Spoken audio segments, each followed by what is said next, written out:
नमस्कार, मैं अभिषेक कुमार आप सभी का स्वागत करता हूं फोकस स्टडी विद अभी में। तो मॉडर्न हिस्ट्री का पहला रिवीजन क्लास है। अब ये क्लास कंटिन्यू करनी है या नहीं आपके ऊपर मैं छोड़ता हूं। आप सभी का रिस्पांस, आप सभी के कमेंट और आप लोग कितना सपोर्ट करते हैं उसके अकॉर्डिंग मैं रिवीजन क्लास को कंटिन्यू रखूंगा। तो आज जो आपके केवल 10 मिनट मैं लूँगा, इस 10 मिनट में मॉडर्न हिस्ट्री का पहला टॉपिक, जितने भी यूरोपीय कंपनी से सवाल बनते हैं।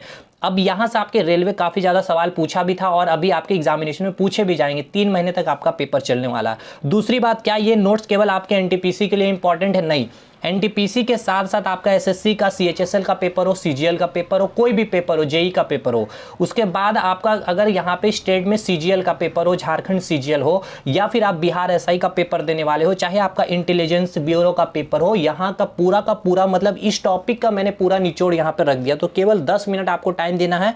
डिजिटल बोर्ड पढ़ने वाले भाई, आपको इस तरह के कंटेंट वहाँ पे नहीं मिल पाएंगे, इसलिए आपको शायद यहाँ पे थोड़ा सा माहौल अच्छा नहीं लगेगा। तो आप यहाँ से अगर आप थोड़ा सा वेट करेंगे तो फिर आप यहाँ ढल जाओगे इस तरह के कंटेंट के लिए, और यहाँ से फिर आपके सवाल नहीं छूटेंगे। जो पहला टॉपिक हमने लिया है यूरोप पे कंपनियों का आगमन, ठीक है। तो अब हम अपना क्लास स्टार्ट करते हैं और इस क्लास को कंटिन्यू इसी प्रकार से हिस्ट्री, मॉडर्न हिस्ट्री, उसके बाद पॉलिटी, उसके बाद ज्योग्राफी, उसके बाद स्टैटिक, सारा कुछ करेंगे। बट रिस्पांस करता है आप लोग के ऊपर, कैसा आप लोग रिस्पांस देते हैं, क्योंकि काफ़ी मेहनत लगती है हमें यहाँ पे। तो पहला जो कंपनी थी, पुर्तगाली कंपनी थी। तो यहाँ से स्टार्ट करते हैं। इंपॉर्टेंट यहाँ से जो पॉइंट आपके बनते हैं। तो पहला जो है पूछा जाएगा, सबसे पहले भारत आने वाला कौन था? तो पुर्तगाली था। कब आया था? तो 1498 में आया था। और भारत से वो कब गए? तो 1961 में। अंग्रेज 1947 में गए। तो याद रखिएगा, सबसे अंतिम में जाने वाले कौन था? तो पुर्तगाली था। ये भी पूछा गया हुआ सवाल है। दूसरी बात, मैं आपको इन्फॉर्मेशन दे दूं, यहां से आपके 30 प्लस सवाल रेलवे ने पूछे हैं। आपके पहले एनटीपीसी का जो पेपर हुआ था 2016-17 में, उसके बाद आपके जो अभी आरपीएफ का पेपर हुआ, जेई का पेपर हुआ और ग्रुप डी के पेपर हुए। बोला जाता है ग्रुप डी में नहीं पूछे जाते हैं, लेकिन यहां पे मैंने पूरे टिक मार के रखा है जो आपके पूछे गए हैं, और जो आपसे पूछे जा सकते हैं वो पूरा फैक्ट भी यहां मैं रख दिया हूं। अब बातें करते हैं। सबसे पहले पुर्तगाल आया कब था भारत? 1498 में। सबसे पहले आने वाले कौन है? पुर्तगाली है। अंतिम में सबसे जाने वाले कौन थे? तो पुर्तगाली थे। और कब ये गए थे? 1961 में गए थे। पूछा जाएगा प्रथम व्यक्ति कौन है? प्रथम व्यक्ति पुर्तगाली कौन है जो भारत आया था? तो वास्को डिगामा था। कब आया था? 1498 में आया था। दूसरी बात आपसे पूछी जाएगी, ये वास्को डिगामा जो भारत आए थे कहाँ आए थे? तो केरल के कालीकट घाट में आए थे। उस समय केरल के राजा कौन थे? तो जमुरीन राजा थे। ये आपसे एक्सपेक्टेड है कि ये आपका सवाल पूछा जा सकता है, राजा का नाम यहाँ पे। नेक्स्ट आपसे पूछा जाएगा, जब वास्को डिगामा भारत आया था उस समय पुर्तगाल के राजा कौन थे? तो हेनरी द नेविगेटर थे। ये आपके आईबी के पॉइंट ऑफ व्यू से और एसएससी सीजीएल के पॉइंट ऑफ व्यू से काफ़ी इंपॉर्टेंट है। तो आपसे पूछा जाएगा, जब वास्को डिगामा भारत आया था उस समय पुर्तगाल के राजा कौन थे? तो हेनरी द नेविगेटर थे, पुर्तगाल के राजा थे। नेक्स्ट आपसे पूछा जाएगा, दूसरे पुर्तगाली उस व्यक्ति का नाम बताएं जो भारत आए। तो कैब्राल थे, जो 1500 ईस्वी में आए थे। 1498 में वास्को डिगामा आए और उसके बाद फिर से आपके वास्को डिगामा आएंगे 1502 में, और फिर से आपके 1524 में वास्को डिगामा भारत आते। तो वास्को डिगामा 3 बार भारत आते हैं। लेकिन आपको ये याद रखना है, पूछा जाएगा कि दूसरे पुर्तगाली व्यक्ति का नाम बताइए जो भारत आया था। तो कैब्राल थे। कब आए थे? 1500 ईस्वी में। दूसरी बार वास्को डिगामा कब आए? 1502 में। तीसरी बार कब आए? 1524 ईस्वी में। नेक्स्ट आपसे पूछा जाएगा, पुर्तगालियों ने जो अपनी व्यापारिक कोठी कहां पर बनाई थी? तो कोचीन में 1503 में। देखिए व्यापारिक कोठी क्या थी? एक्चुअली पुर्तगाल जो आए थे, पुर्तगाली भारत में व्यापार करने के लिए, और कौन सी चीज की? तो मसाले की। ये भी आपसे पूछा जा सकता है, मसाले की व्यापार करने के लिए आए थे। तो ये जो आए थे, और कुछ चीजें यहां से देखिए, कुछ चीज़ें पुर्तगालियों की भी काफ़ी चीज़ें देन है, जैसे तंबाकू हो गया, आलू हो गया, प्रिंटिंग प्रेस वगैरह देन था। तो ये यहाँ पे एक व्यापारी कोठी, मतलब कि छोटा सा एक जैसे कि फैक्ट्री टाइप का बना लेते थे, ठीक है। तो उन्होंने पहला फैक्ट्री जो बनाया था कहाँ पर? तो कोचीन में बनाया था 1503 में। डिटेल नहीं, पूरा फैक्ट हम लोग यहाँ पढ़ने वाले हैं। मसाले के व्यापार के लिए आए हुए थे। दूसरा, अब एक इंपॉर्टेंट पॉइंट यहाँ से पढ़ना है कि जो ये लोग व्यापारिक कोठी बनाए थे यहाँ पे, ठीक है। देखिए ये जो व्यापारिक कोठी जो यहाँ पे बनाए थे, इन्होंने यहाँ पे नियंत्रण रखने के लिए कई सारे गवर्नर को अपॉइंट किए। तो 3 गवर्नर आपको याद रखना पुर्तगाली के। पहला जो है फ्रांसिस्को डी अल्मेडा, अल्बुकुर्क, और एक जो है आपके नीनो डी कुना, ठीक है। तो पहला सवाल यहां से पूछा गया था कि प्रथम गवर्नर कौन थे पुर्तगाली के? तो फ्रांसिस्को डी अल्मेडा। तो देखिए टिक मार्क यहां लगा हुआ है। और यहां से एक सवाल और पूछा जा सकता है आपके आईबी या फिर एसएससी में कि नीले जल की नीति अपनाने वाले कौन थे? तो फ्रांसिस्को डी अल्मेडा थे। नेक्स्ट दूसरे गवर्नर कौन थे? तो अल्बुकर्क थे। अल्बुकर्क थे और वास्तविक पुर्तगालियों का वास्तविक संस्थापक अगर पूछा जाएगा तो ये थे अल्बुकर्क थे। तो ये आपसे पूछा गया था एनटीपीसी में, वास्तविक पुर्तगालियों के वास्तविक संस्थापक कौन थे, तो फ्रांसिस्को डी अल्मेडा, अल्बुकर्क और नीनो डी कूना, ये तीनों ऑप्शन में थे, तो आपको जवाब देना अल्बुकर्क। दूसरे गवर्नर थे और इन्होंने क्या किया था, 1510 में बीजापुर का शासक था जो राजा था वहां का यूसुफ आदिल शाह से उसको पराजित किया और गोवा को क्या किया, जीता। ठीक है, तो गोवा को जीतने वाला कौन था, तो अल्बुकर्क थे। कब जीता था, 1510 में। तो ये कौन सी ईस्वी होगी, तो 16वीं सदी होगी। ठीक है, 16वीं सदी, ये भी आपका एनटीपीसी में पूछा गया सवाल है। मैं आपको इधर दिखा दूं, गोवा की भूमि पर 16वीं सदी में, ठीक है, गोवा की भूमि पर पुर्तगाली कौन सी सदी में आए थे, तो 16वीं सदी। देखिए जब भी 1500 पार होता है, अगर आपने मेरे हिस्ट्री की डिटेल वीडियो देखी हो तो आपको समझ में आ गया होगा, 1500 पार आपका 16वीं सदी में चला जाता है। ठीक है, ये पूछा गया सवाल है आपका। नेक्स्ट गवर्नर जो है नीनो डी कूना। ठीक है, तो ये जो सबसे इंपॉर्टेंट पॉइंट जो यहां से पूछा जाता है कि ये क्या करते हैं, ये लोग सभी अपना मुख्यालय कहां रखे थे, कोचीन में, लेकिन ये अपना मुख्यालय कोचीन से शिफ्ट करके गोवा को बना लेता है। ठीक है, नेक्स्ट पुर्तगालियों ने क्या दिया था भारत को, तो प्रिंटिंग प्रेस दिया था 1556 में। याद रखना है, गोवा में प्रिंटिंग प्रेस किसका दिया हुआ देन है, तो पुर्तगालियों का देन है। कब, 1556 में। तंबाकू और आलू, बस इतना आपको याद रखना है, पुर्तगालियों से हमें मिला। नेक्स्ट 1961 में गोवा एवं दमन द्वीप को भारतीय संघ में विलय किया, मतलब गोवा और दमन द्वीप पर जो आपके पुर्तगाली थे कब्जा कर लिया था। लेकिन 1961 में एक आंदोलन चला गया था, गोवा मुक्ति आंदोलन। ठीक है, गोवा मुक्ति आंदोलन, उसके सहायता से ही गोवा और दमन द्वीप को भारतीय संघ में मिलाया गया, मतलब पुर्तगालियों से आजाद किया गया और पुर्तगालियों को यहां से भगाया गया, तो 1961 में। और नेक्स्ट 1987 में गोवा को दमन एवं दीव से अलग करके गोवा को 25वां राज्य बनाया गया। कब, 1987 में। वेरी वेरी इंपॉर्टेंट, ये पूछा गया सवाल है। और यहां एक और मैं पॉइंट आपको बता दूं, कौन से आंदोलन, ये नाम आपसे पूछा गया था, एनटीपीसी का ये सवाल है, सॉरी ग्रुप डी का ये पूछा गया सवाल है कि उस आंदोलन का नाम बताइए जिससे पुर्तगाली को गोवा से भगाया गया था, यहां से खदेड़ करके। तो गोवा मुक्ति आंदोलन, वो नाम बताना आपको, ने गोवा में पुर्तगाली राज्य को समाप्त करने में महत्वपूर्ण भूमिका निभाई थी। मतलब पुर्तगालियों जो राज्य बनाए हुए थे गोवा में, वहां पर कौन आंदोलन चलाया गया था, गोवा मुक्ति आंदोलन। और एक आपसे इंपॉर्टेंट सवाल पूछा जाता है कि पुर्तगालियों ने एक किला का निर्माण कराया था, उस किले का नाम, तो 1505 में सेंट एंजेलो फोर्ट केरल के कन्नूर नगर में स्थापित किया गया था। वेरी वेरी इंपॉर्टेंट, आपसे पूछा जा सकता है ये सवाल, और ये पूछा गया है, रिपीटेड सवाल है आपके। तो याद रखना, पुर्तगालियों के द्वारा कौन सा किला बनाया गया था, तो सेंट एंजेलो फोर्ट, क्योंकि अंग्रेज अभी 2-3 किले का नाम मैं बताऊंगा, वो भी काफी इंपॉर्टेंट है। तो पूछा जाएगा पुर्तगालियों के द्वारा बनाया गया उस किले का नाम क्या, तो सेंट एंजेलो फोर्ट। और बाद में जाकर के अंग्रेज इस किले को अपना, इस किलों पर क्या करेगा, अपना कब्जा कर लेगा। ठीक है, तो पुर्तगाली पूरा कंप्लीट हो गया। नेक्स्ट अब हम आगे चलेंगे अंग्रेज के ऊपर, ये भी थोड़ा सा डिटेल में इसको कंप्लीट करेंगे। अंग्रेज की अगर हम इंपॉर्टेंट बात कर ले तो अंग्रेज कब आए थे भारत में, तो अंग्रेज में जो ब्रिटेन में जो महारानी थी एलिजाबेथ ने, उन्होंने हस्ताक्षर किया था, एक सिग्नेचर किया था 31 दिसंबर 1600, वेरी वेरी इंपॉर्टेंट, 31 दिसंबर 1600 में ईस्ट इंडिया कंपनी को भारत में व्यापार करने की अनुमति मिली थी। किसने दिया था अनुमति, महारानी एलिजाबेथ। पूछा गया सवाल है ये आपका। नेक्स्ट, इस समय मुगल बादशाह कौन था, ये भी पूछा गया, तो अकबर था। 1608 ईस्वी में अंग्रेज के एक व्यक्ति है, ठीक है, सॉरी, अंग्रेज के जो राजा थे जेम्स प्रथम, उसके एक दूत थे, ठीक है, मैसेंजर कैप्टन हॉकिंस, जो भारत आते हैं कब, 1608 में। पूछा जाएगा कैप्टन हॉकिंस भारत कब आया था, 1608 में। किसके दरबार में आया था, तो जहांगीर के दरबार में आया था।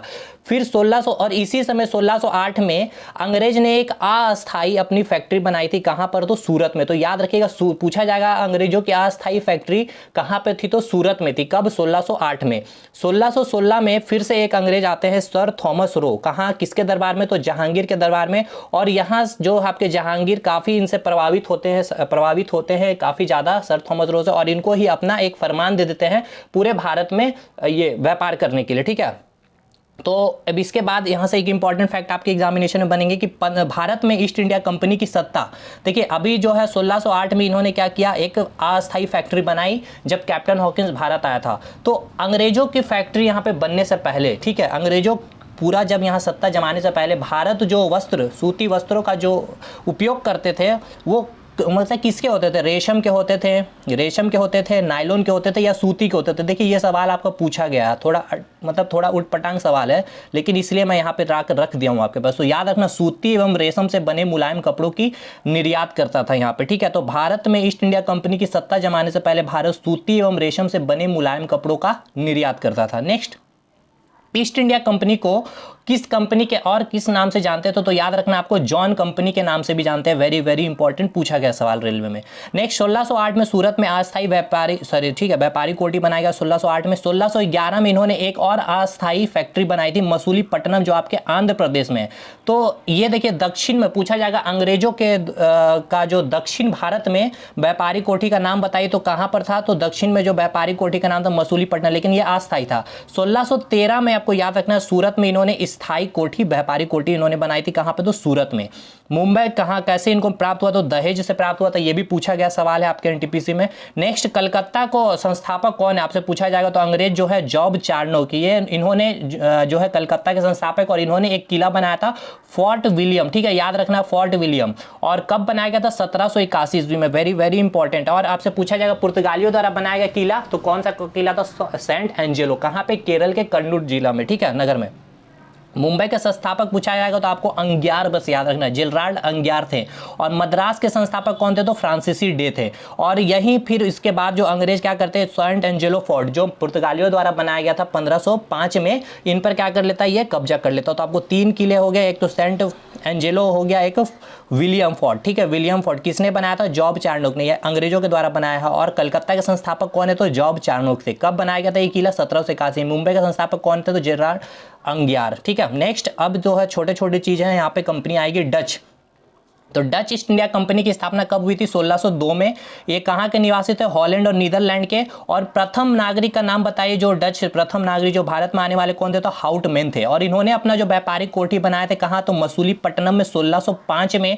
और इन्होंने यहाँ पर किस चीज़ का ट्रेड व्यापार करने के लिए, तो याद रखिएगा इन्होंने मसालों की नहीं, इन्होंने जो आपका जो मेन इन्होंने ज़्यादा प्राथमिकता दी थी वस्त्रों के, ठीक है, सूती वस्त्र। तो सूती वस्त्र का देन किसका है भारत में, तो याद रखिएगा डचों का ही देन है। और ये कहाँ के निवासी है, तो हॉलैंड और नीदरलैंड के निवासी है।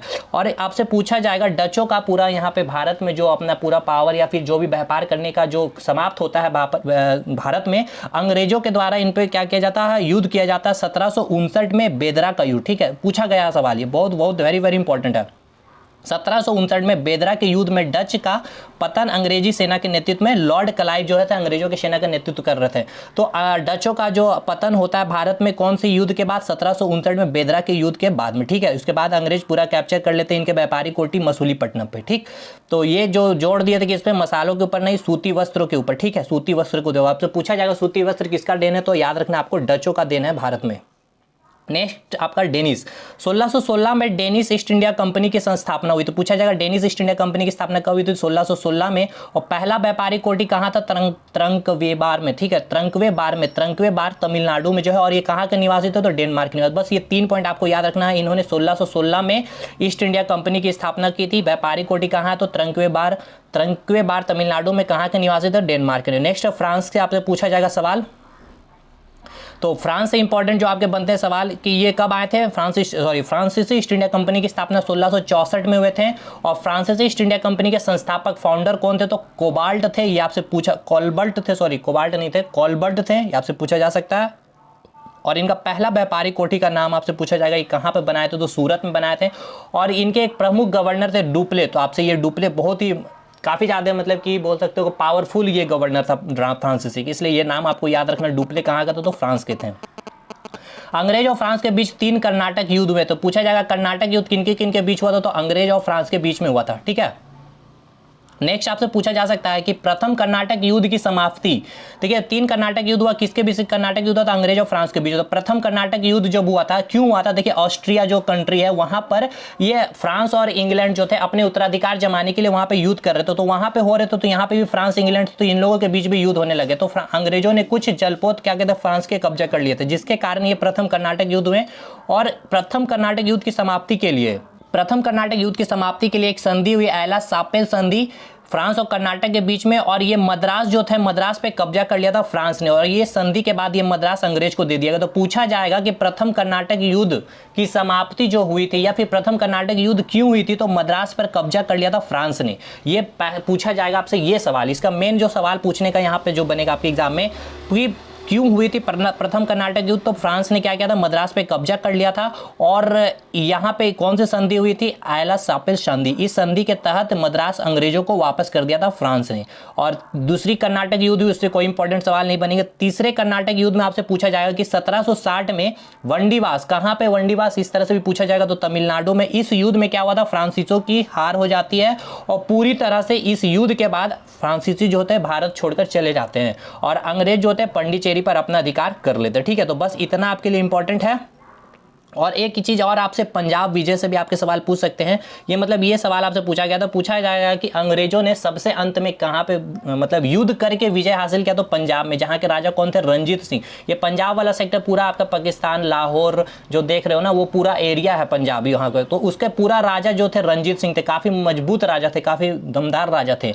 और पंजाब पर जब विजय हुआ था कब, तो याद रखना 2 सिख युद्ध हुए थे, अंग्रेज और सिख के बीच, यानी कि आंग्ल सिख युद्ध हुए थे। अंग्रेज और सिखों के बीच में 2 आंग्ल सिख युद्ध हुए थे। तो 1849 में आपको याद रखना ये डेट, ये पूछा गया सवाल है, इसलिए मैं आपको यहीं मेंशन कर दिया हूं।